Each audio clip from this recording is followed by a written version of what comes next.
Que ce soit L'Exorciste, Massacre à la tronçonneuse, Conjuring, ce sont tous des films d'horreur qui ont pu nous effrayer ou nous donner la chair de poule, mais il faut savoir qu'ils ont tous un point en commun, ils sont tous tirés d'une histoire vraie. C'est également le cas pour l'une des franchises américaines les plus célèbres pour ce qui est de l'horreur, Scream.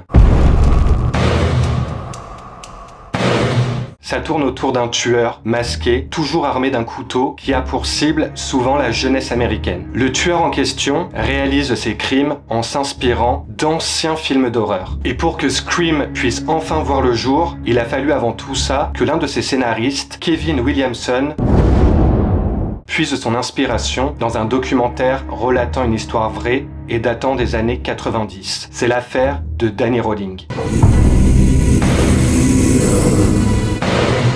Danny Rolling est né le 26 mai 1954 en Louisiane. Sa famille est composée de son père, James, de sa mère, Claudia, et de son frère, Kevin. On le sait, on ne connaît pas vraiment la vie des gens, à moins d'entrer directement dans leur foyer. Et ce qu'il faut savoir, c'est que Danny n'a jamais grandi dans une stabilité. Bien au contraire, il a grandi dans un foyer instable et violent. Le père, James, infligea durant des années des sévices psychologiques et physiques à toute la famille. Pour recontextualiser un petit peu tout ça, lorsque Danny avait 1 an et demi, il a été battu par son père parce qu'il n'aimait pas sa façon tout simplement de ramper.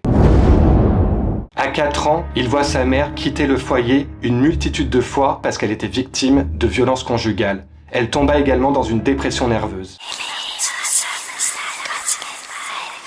Comme vous pouvez l'imaginer, Danny n'a pas de représentation familiale dite normale, il est privé d'amour et d'affection. La seule relation affectueuse que Danny a pu avoir durant son enfance, c'est avec son animal de compagnie, son chien, qui malheureusement mourut dans ses bras après une multitude de coups donnés par le père. Le père crée et impose une ambiance tyrannique, violente, et il refuse même tout acte de rapprochement avec ses enfants.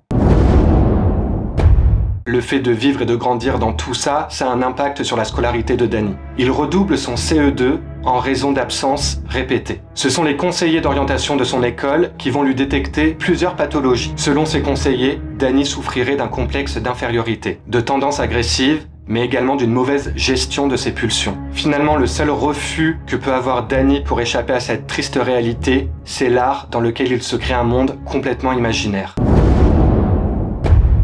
En 1965, Danny a 11 ans, il va surprendre ses parents en pleine dispute et voir même de ses propres yeux sa mère s'ouvrir les veines à l'aide d'un rasoir. Danny est face à sa mère, ensanglantée sur le sol, et sera directement amené aux urgences où elle sera hospitalisée. Une fois sauvé et rentré au foyer, Danny se fit une promesse de toujours s'interposer entre son père et sa mère lors de disputes afin de rompre toute violence conjugale. Mais bien évidemment, tous ces épisodes tragiques vont impacter la santé mentale de Danny. Il va commencer à fantasmer sur la violence sadique, c'est-à-dire le fait de rechercher un certain plaisir en voyant les personnes souffrir. Ces fantasmes sexuels seront de plus en plus violents. Danny va voler une multitude de fois, il sera d'ailleurs de nombreuses fois arrêté pour cambriolage et voyeurisme, et il tombera dans l'alcoolisme. En 1989, Danny a 35 ans. Il est 18h20 et une famille lambda s'apprête à dîner chez eux. Il y a un père de 55 ans, sa fille de 24 ans, petite fille qui a 4 ans.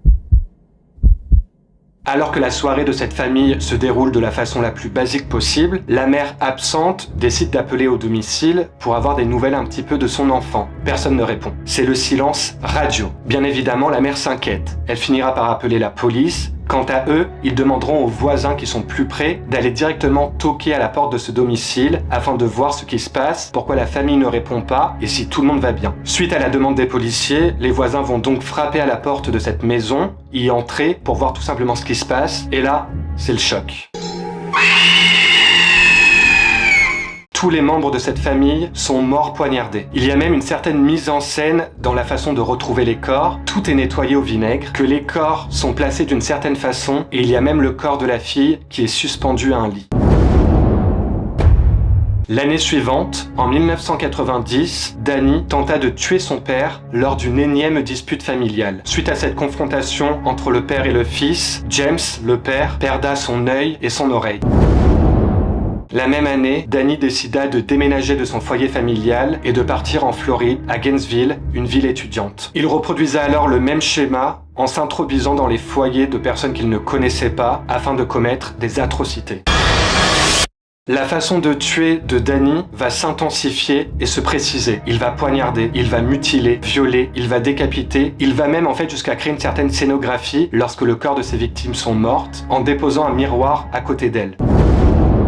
Et il faut pas oublier que Danny a un attrait pour l'art, comme si finalement le reflet de ses cadavres dans le miroir devenait tableau par l'encadrement. Toujours la même année, en 1990, Danny assassinera à coups de couteau une multitude d'étudiantes de plusieurs universités. Comme vous pouvez l'imaginer, tous ces faits tragiques attirent l'attention des médias et créent une véritable psychose auprès des gens et notamment aux étudiants. Il y a énormément de désinscriptions, de transferts d'école et une réorganisation totale des habitudes des étudiants. Plus personne ne désire dormir seul dans leur chambre, ils dorment toujours en groupe. Ce qu'il faut savoir, c'est qu'à l'exception d'un homme, toutes les victimes de Danny sont des femmes, brunes, de petite taille et aux yeux marrons. On peut faire référence à Sidney Prescott, l'héroïne principale de Scream, qui répond à ces critères physiques. Le 7 septembre 1990, à 50 km de Gainesville, Danny est arrêté pour cambriolage. Et c'est lors de cette arrestation et la perquisition de l'appartement de Danny que les forces de l'ordre vont faire le rapprochement entre ce qu'ils découvrent dans le domicile de Danny et les nombreux meurtres qui ont pu se dérouler. Alors vous me direz, comment les forces de l'ordre ont fait le rapprochement ? Tout simplement parce que dans l'hébergement de Danny, ils ont pu retrouver des outils, des armes, mais également des vocaux qui retracent un petit peu les crimes en détail qu'il a pu commettre. Et c'est seulement près de 4 ans après tous ces meurtres que Danny fut traduit en justice. Il faut savoir qu'il plaidera coupable contre tous les chefs d'accusation contre lui.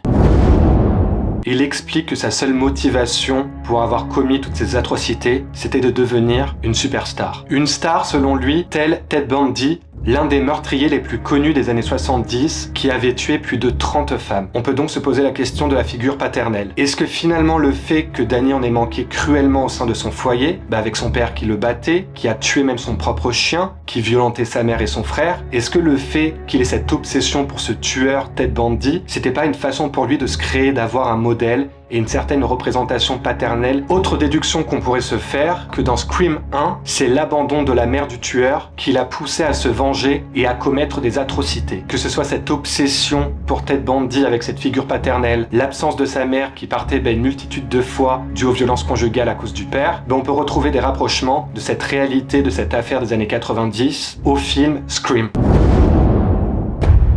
Le 20 avril 1994, Danny fut condamné à la peine de mort. Et c'est le 25 octobre 2006 que Danny va être exécuté par injection létale. C'est-à-dire qu'on va lui introduire certaines substances dans son corps qui vont lui ôter la vie. Et ce qui rajoute également du frisson et qui fait froid dans le dos, c'est que Danny, avant de mourir, a déclaré 2 choses. Tout d'abord, c'est qu'il n'a aucun remords sur toutes les atrocités qu'il a pu commettre et qu'il assume tout ce qu'il a fait. Et la deuxième, c'est qu'il a été complètement dans le refus de présenter ses excuses auprès des familles présentes lors de ce procès.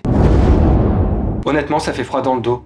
Même pour moi, même au-delà de cette vidéo que je suis en train de vous faire, de savoir que cette histoire et cette personne, Danny Rolling, ont réellement existé. Et finalement, Scream n'y échappe pas. Comme tout acte créatif, et le cinéma en fait partie, ces domaines-là s'inspirent de ce qu'ils voient, de ce qu'ils regardent, de leur documentation. Et finalement, Kevin Williamson, le scénariste de Scream, nous valide cette pensée-là, que c'est à travers l'affaire des années 90, Danny Rolling, qu'est née finalement l'une des franchises américaines d'horreur les plus connues au monde, Scream. Ça faisait longtemps que je voulais intégrer ce genre de vidéos sur ma chaîne YouTube parce qu'il faut savoir que je suis un passionné, un gros consommateur de films d'horreur. Et même essayer de comprendre un petit peu dans les films la psychologie des tueurs. Comment on peut naître d'une personne dite lambda, normale, je mets des gros guillemets sur la normalité, à finalement un monstre qui va commettre de telles atrocités. N'hésite pas à t'abonner à ma chaîne YouTube, je te fais des très gros bisous, je te dis à très vite dans une prochaine vidéo et surtout passe un très bon Halloween.